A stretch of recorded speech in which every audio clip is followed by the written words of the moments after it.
It is winning season at MyBookie. Use promo code Gators on a deposit of $50 or more, and you can receive up to $200 in cash instantly to your MyBookie account.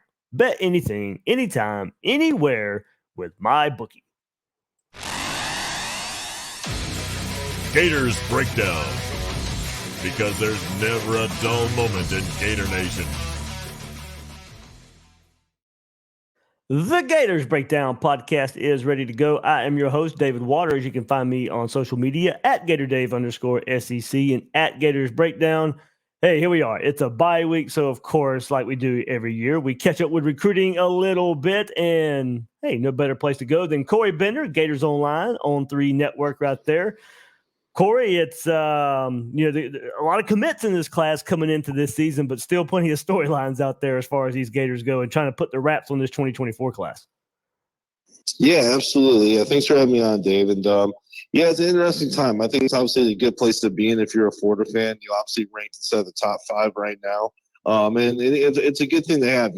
It's a good thing to have at this time of year when there's not too many guys left on the board. And the guys that are still on the board now, the priority guys, 5- and 4-star guys that, typically don't really announce over the summer. You still have a good handful, a good series of guys that like to announce over the summer after all their OVs. But in this case, a lot of these other ones, like LJ McCray, a 5-star, he's kind of taking his time, and understandably so. It's more of a business decision for him. So, it's we're getting down to that point. It's an interesting thing right now. I think Florida's number 3 in the rankings right now, but obviously it's a chance to climb even more, which is a great thing to hear at this time of year.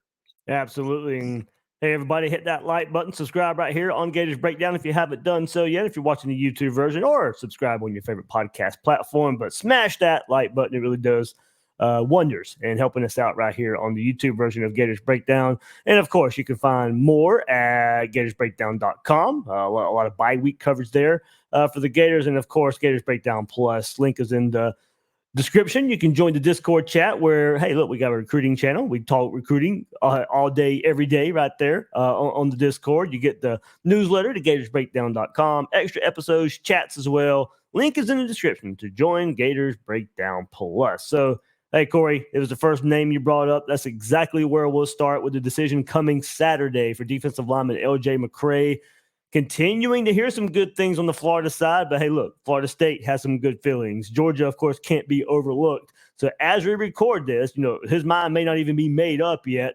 What's the latest that maybe you're hearing on your side? And if you had to make a prediction, if you want to, where would you lean, I guess, with LJ McCray?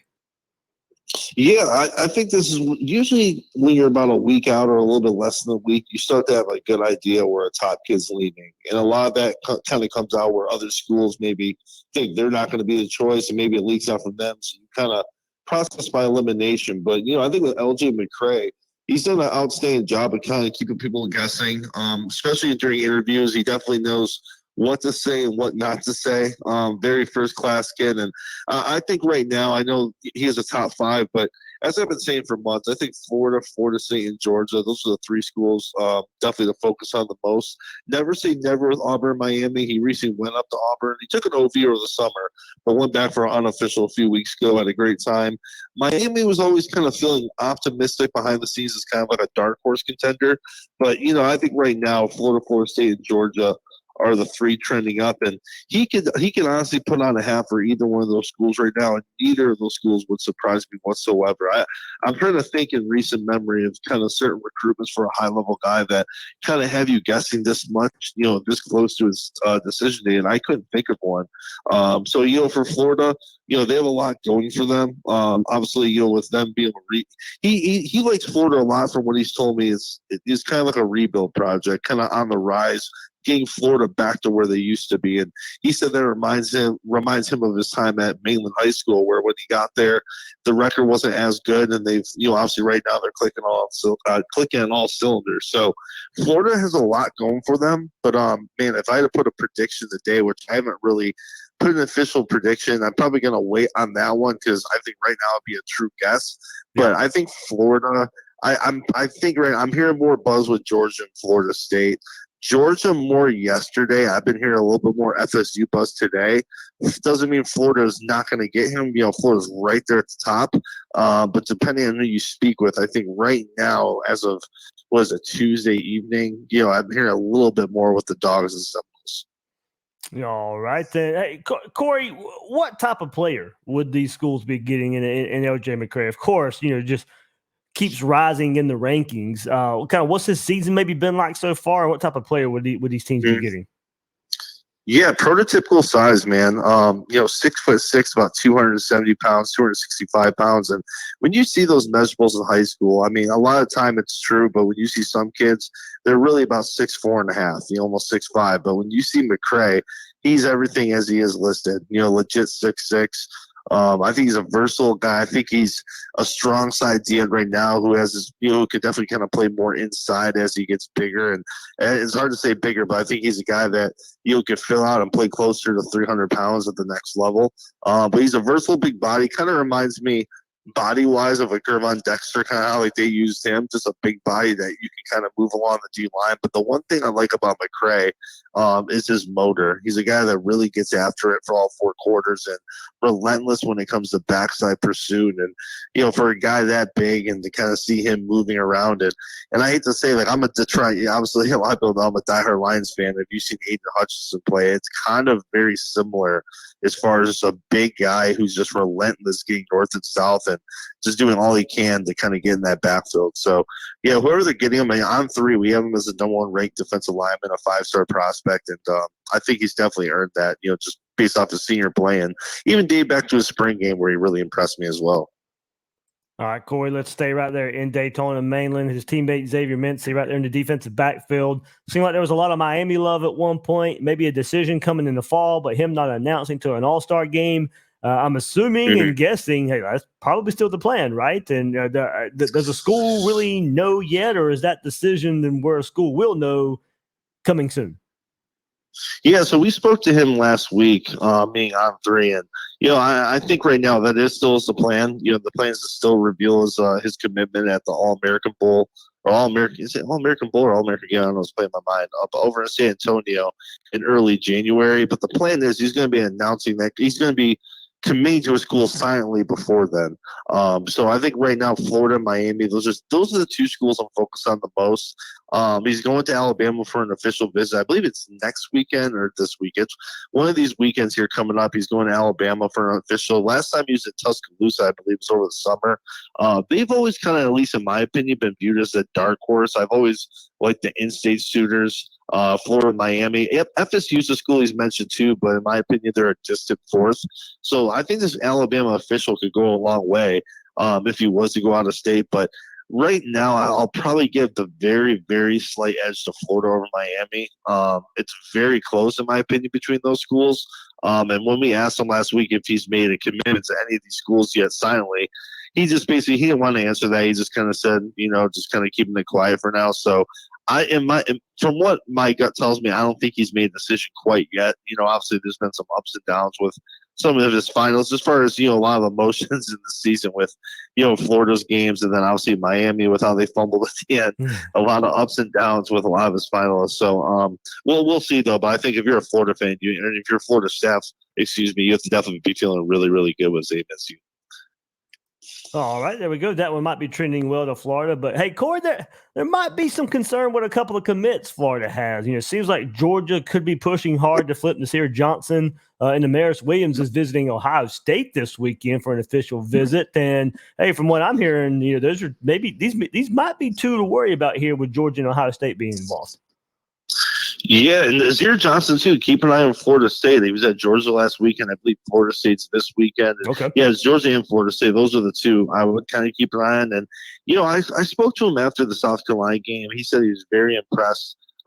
Definitely, he's very excited about that win. And I thought, to kind of get a statement victory like that for a guy who may be kind of, I'm not going to say on the fence because that kind of means more 50-50, but as some of the guys in the class, he is, like you said, Dave, one of the guys we're keeping close tabs on.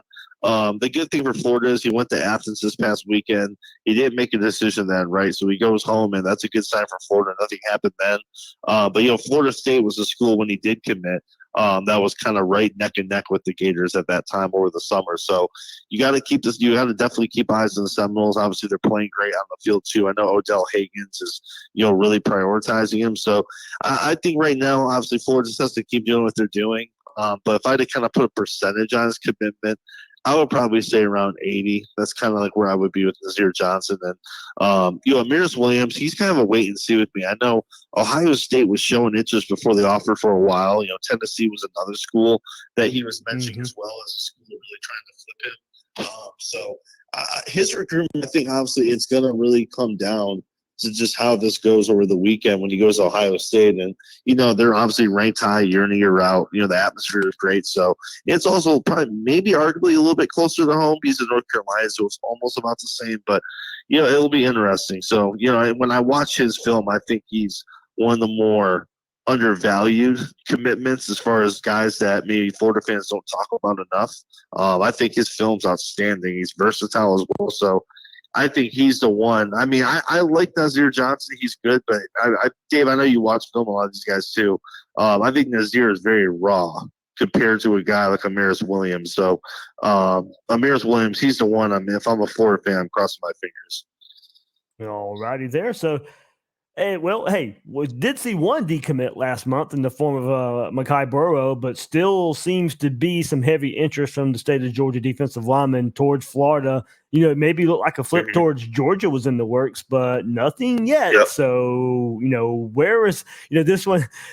I thought if it was going to happen to Georgia, it probably would have already happened by now. And I know Georgia's probably still trying to go through some targets and maybe have some other guys in mind at the same time. Could it be where Burrow comes back around to Florida? Yeah, and if earlier this week we put a whole story on him as well. If anyone wants to go check that out too. And it's not often when a prospect decommits from a school and they end up back in that same class. It's very rare. But with Mekhi Burrell, I think he is one of those realistic guys that I believe him when he says that. As far as I decommitted. I still have love for Florida. I just want to see what else is out there. I don't think it was something that kind of rubbed him the wrong way. He was kind of always open with Florida, saying, hey, he wanted to take some visits as uncommitted recruits. So I think with him right now, it's Florida, Georgia, and Michigan. Those are the three schools right now. He's actually going to the Florida-Georgia game as a recruit for Florida. He's coming back for the Arkansas game as well. What we reported earlier this week, too, initially it was going to be the FSU game, but he's coming back a little bit sooner. So Michigan, obviously, they're playing really well. They're expected to get an OB at some point. But Florida, I think the biggest thing is when he came back for the Charlotte game, he thought it was going to be awkward, and understandably so. You haven't seen them since you decommitted.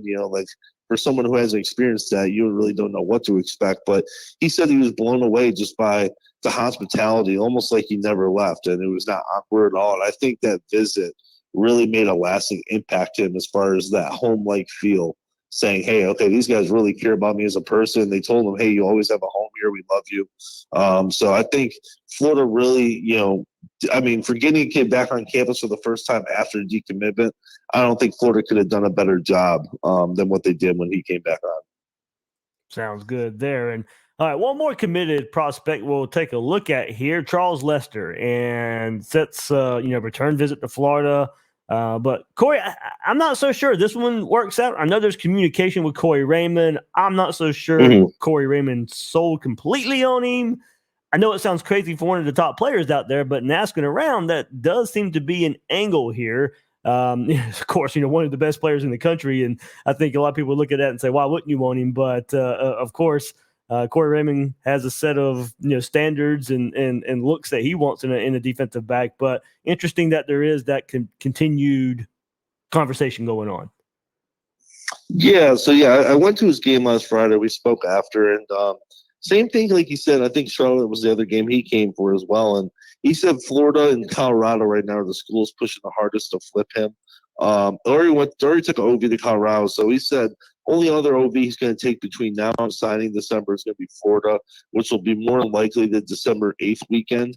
And that's where it looks like that's going to be a pretty good weekend for Florida for remaining guys who are going to be in town for OVs. So yeah, I think overall, that commitment to Florida State's strong. It was his favorite school growing up, and the relationships are strong. I think for a while, even when he was taking visits, we always kind of looked at FSU as kind of that school maybe he was comparing other schools to. They're always kind of that school that kind of had a little bit of extra momentum. When he decided, it came down to FSU and Alabama. Those were his final two when he committed at the time. We'll see if Florida can make a late move with him. But, I think that the chance of him staying with the Seminoles are very high. And I thought it was interesting, too, when, Venice's fight song was the same fight song as Florida State. So when Venice won after their game, he's doing, the chop and everything. So I think everything when he went to Venice, it's just this kid's all about the Seminoles. But never say never, right? We'll see kind of once he's going to come back for the FSU game, which is kind of interesting. I'm not sure how on board Florida really is deep down with that, having an FSU commit, them hosting them. You just know these are kids. You just don't know how that could really end up. But they're going to get an OB close to sign day. And like you said, sometimes that's all you need. So we'll keep tabs on it until then. All right. Even more with Corey Bender here in just a second. But hey, when your money's on the line, choose a trusted sportsbook that gives you the tools to win, like MyBookie. At MyBookie, it doesn't matter if your team is up or down. You can easily cash out or bet the game live to come out on the winning side. Use MyBookie for daily odds boost, same game parlays, and take advantage of huge prize pool contests. Plus, MyBookie has a no strings attached cash bonus that lets you deposit and withdraw quick. Just use promo code Gators on your first deposit and receive up to $200 in cash. That's promo code Gators to claim your own cash bonus now. And also try the MyBookie money bag to grab a potential Super Bowl front runner at long shot odds. Plus 38,000 on the Eagles and Chiefs. You won't find odds like that anywhere else. So go bet with MyBookie. Bet anything, anytime, anywhere, only with MyBookie. All right, here we are, joined by Corey Bender from On3, Gators Online. And hey, Corey, let's go to the headline of the class, and that would be one quarterback, DJ Lagway, of course. An impressive season. I know your colleague there at On3, Gators Online, Keith Niebuhr, got to spend a lot of time with him last week. But the numbers this season are just out of this world. Seems like he took some of those summer knocks on him, little personal, and just putting up some insane stats so far this season. The beautiful thing is too is that literally he's one of the few schools that actually has a live stream for a lot of these people in the state of Florida and the Southeast too. So the cool thing is like you kind of see how good he's doing. You see the numbers, but it's been a cool treat for Florida fans and even for us to kind of evaluate him from afar from a live standpoint. But no, he's been awesome, man. He's been everything a five-star quarterback is, and I think on three, I believe it was the most physically impressive quarterback for this cycle. He's a big kid, carries the weight well too. He's a long kid as well. You kind of see him in person he's about 6'2", almost 6'3", and the leadership's off the charts. And I think he's handled himself tremendously as far as kind of being the leader of that class, kind of showing. Earlier this week when with Charles Lester, I put a graphic out about him basically praising DJ Lagway and just how he carries himself and how he represents Florida. And, people see that. And even when I spoke to Zane Mincey a few weeks ago, when I was asking about Florida commits and who's trying to flip them, and he said, Lagway, he goes, when I was there, they're calling that man the president. And I'm like, man, like the fact that they call him the president, the guy's such a huge piece of this class and the future of the program. So no, it's been great to see him, operate at such a high level before going to Florida. And I know a lot of people, you see 5-star and you think, oh my God, it's a starter. But, as long as Graham Mertz is there, obviously we'll see after the season. He's having a great year if he is here after this year. That's a good player to kind of sit behind and watch from a leadership standpoint and experience. Yeah. So I think either way, as long as Graham stays with us, I think it'll be extremely important. It'll be a good transition to really show him the ropes at the Power 5 level. Hey, Corey, and to give you guys a good shout out there and the work you're doing last week, was there anything that stood out when, talking to Keith or some of Keith's work in the last week that, really stands out about Lagway? Yeah, I just think overall, just him away from the football field and just how he handles this. Being a 5-star and being in the headlines all the time, being at Florida, you're basically going to be, under the bright lights for a long time. And I just think the way he handles himself as a kid, the way he is as a son, with his parents, and just the way the community treats him and just how he treats everyone else around him, despite having that star level status. I think that goes well beyond, with Napier, they've always been applauded for, their evals when it comes to off the field and bring in the right character guys. And I think obviously Lagway is kind of like the definition of that, where, ever since he committed, there wasn't any instances where we're hearing this or he might flip here, this visit's going to happen. He's kind of been all Florida, and he was kind of echoing that from the get-go that he's going to be all Florida and nothing to worry about. And he's lived up to that word. So I think just the overall character and just, I think for Florida, obviously everyone's going to know him as the quarterback, but I think Gainesville and just, the university in general are just going to be getting a great person. Sounds good on that front. And hey, look, a no-brainer target for Lagway to pursue is offensive tackle Jordan Seaton. Corey, it looked really good at one time for Seaton to pick the Gators. That has since waned a bit. Florida's still in good shape here, but now probably even with a bunch of schools out there. Yeah, he's going to Oregon this weekend, went to Alabama over the summer. The Tennessee and Florida got OBs, and at least South Carolina's coming up. I'm probably missing a few, but, and understandably so, though. The NCAA passed a law where kids can take an unlimited amount of OBs, and being the number one tackle in the country and NIL and all this, I mean, it's such a big decision. And, for him, he's kind of taking that approach where I'm going to, turn over, not keep any rocks unturned, and really kind of see what's out there. So, and the thing is, too, talking to him as well, he's another one that carries himself very well with recruiting. And, I spoke with him the other day, on Saturday, again, recruit reactions. You think a kid of that caliber who's going through this process wouldn't kind of want to talk, but he was always, very, saying, no problem, anytime. He's just a very respectful kid. And, I think overall, I think Florida, they're right in the heat. I would say they're probably a number 3, number 4, maybe number 2 on his list. I don't think they're the leader. I think they're in the middle of that top pack that he has, a group of top schools. It's going to be interesting. I've heard a lot of good things about Oregon, too, about them being more of a contender than what people maybe believe. So, if Florida can get a guy like this, it would be a massive. And over the years, and, you would always say, offensive line to be a true freshman is one of the most difficult positions to start as a true freshman, just from a physical standpoint, and is a lot. But, over time lately, you've been seeing a little bit more and more, especially these elite number one prospects at the position. And I think Sean is one of those guys where if he did go to Florida, I think he probably would be an instant starter, bearing any surprises. I think he's that good where you could probably put him at right tackle and he should, hold that position fairly well. So it's understandable why Florida's showing so much attention to him, and they obviously need help and depth in the trenches. And, obviously look no further than him. And, Florida's definitely heavy in the mix for him. Corey, you brought it up earlier in the Miami fumble by not kneeling, and one player that was there, and he kind of shared his social media reaction, was linebacker commit Adarius Hayes. Of course, there seemed to be some storylines of flirting with Miami here and there, but still looks pretty good that he's going to end up in orange and blue. Yeah, if I was a betting man, I definitely would go with him sticking with Florida. But I will say I think his recruitment's a little bit more open than what people believe. And when I say that, I don't mean, oh my God, he's on flip watch. I'm not saying that, but I say that because Florida, when he did commit, it was kind of that no-brainer, hey, my favorite school. I mean, the kid was all orange and blue his whole life. So when you have a kid like that, just when they visit other schools, it's kind of like, whoa, wow, it's kind of like you didn't expect that. But, Miami's, they had a little bit of, buzz over the summer, got a visit, and they, even after he said, hey, my recruitment shut down, they were still able to convince him to come back down for a visit, and for a visit. And he said it was a business trip. He kind of, he was very big on when I spoke to him at school last week about, hey, I only experienced this once. I'm gonna go live this out. I want to just go experience this. It's a free game, and I don't see him flipping. But he didn't rule out additional visits either. Maybe he gets to Miami, and maybe some other schools that could get visits. Florida, from what I've talked to a few sources, feel like they've done everything they could with him. They feel they've, everything from A to Z. They've taken care of his family really well from like the hospitality standpoint. I think just A to Z, Florida checks all those boxes for him, but he just wants to kind of solidify that and just make sure and see everything that's out there. So we'll keep tabs on it. Nothing's finalized until December, but I'm definitely more confident in him staying in the class than leaving the class for sure.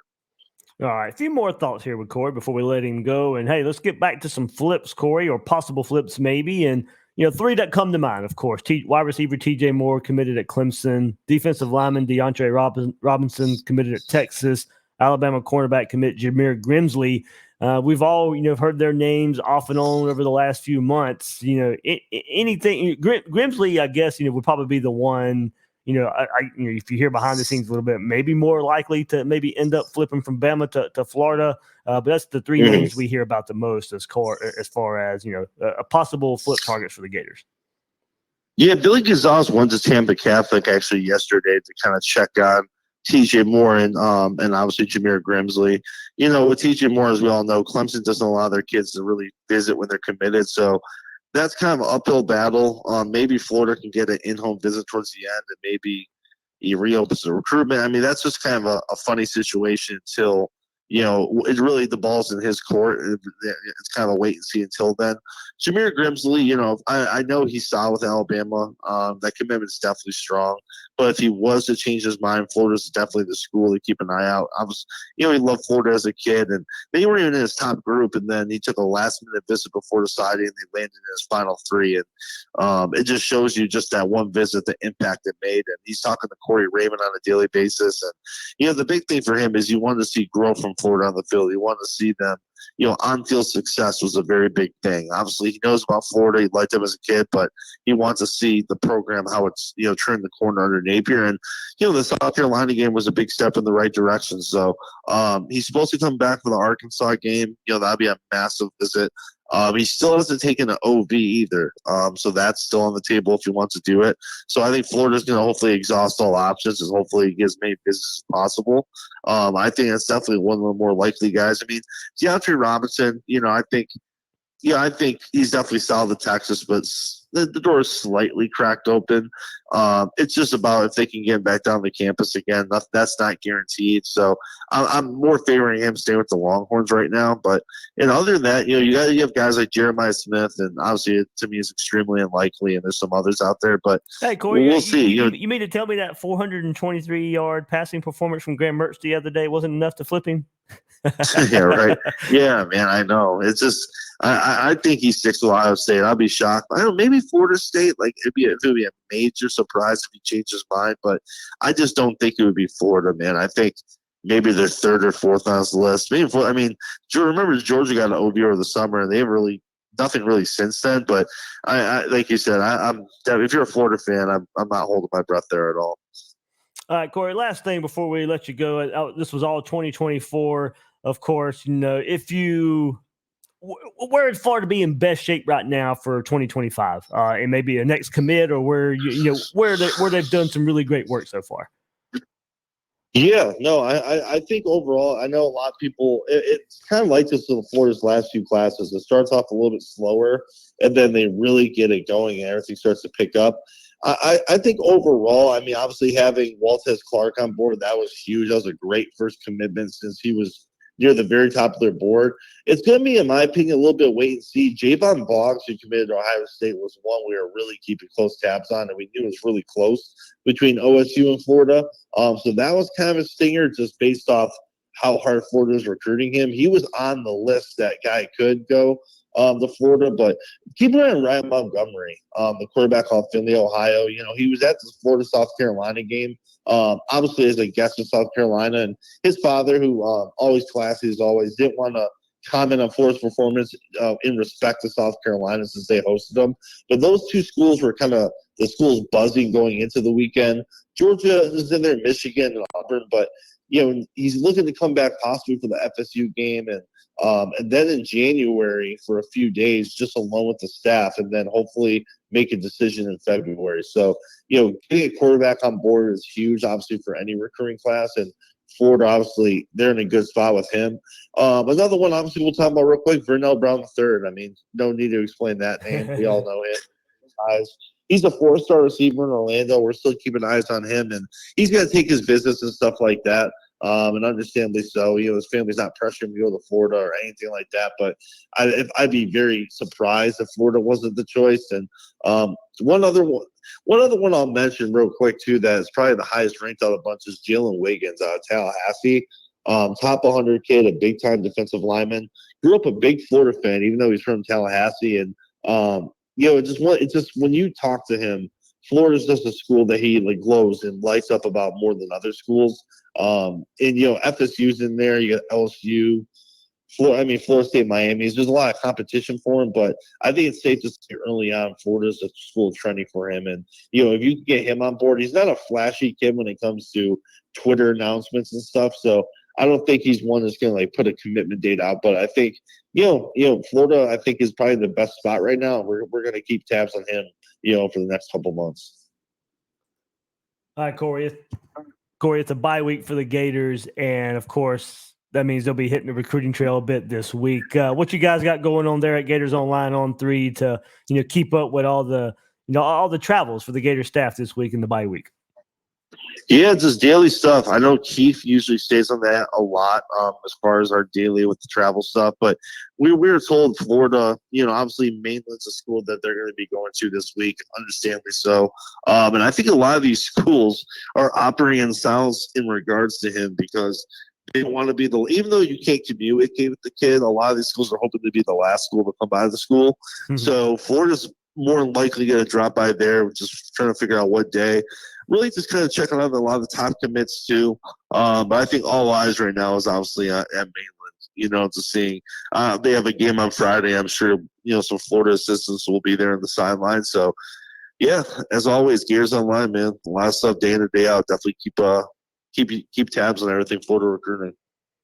All right, guys, that's where you can go find Corey Bender and the team there at Gators Online on 3 Network. Hey, Corey, thank you so much, man, for hopping on and breaking down this busy and really, really good 2024 class for the Gators. Yeah, thanks for having me on, Dave. Have a good night, too. All right, that'll do it for this episode of Gators Breakdown. Everybody, you can follow me on Twitter at GatorDave_SEC, at Gators Breakdown as well. That'll do it for this episode of Gators Breakdown, everybody. Thank you so much for joining us, getting you caught up right here on recruiting, and we'll check you out next week, Florida, Georgia.